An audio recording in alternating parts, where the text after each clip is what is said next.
Alis na ko, mahal. I am going to work. Sige mahal, mag-iingat ka. Sige, mahal. Salamat. 6.5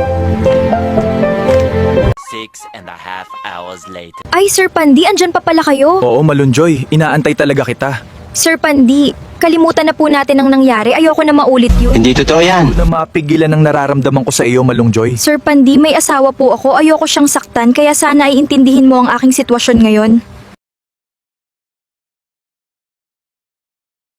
Ayoko nang maulit ito, Sir Pandi. Pero Malungjoy, ninabi ka ata, mahal. Sorry, mahal. Ang dami ko kasing tinapos na report. Siguradong gutom ka na. Tara na at kumain tayo.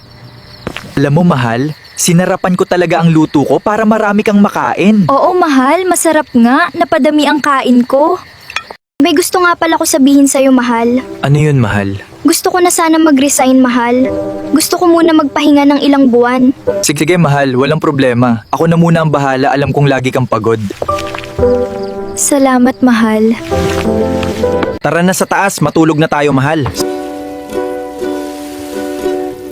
Salamat, mahal, sa pagmamahal mo sa akin. Sana balang araw mapatawad mo ako sa aking nagawa.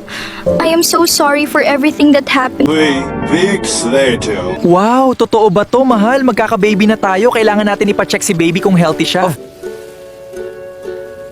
2,000 years later. Malapit na lumabas si baby, mahal. Excited na akong makita siya. Ako din, mahal. Sabik na akong makita siya.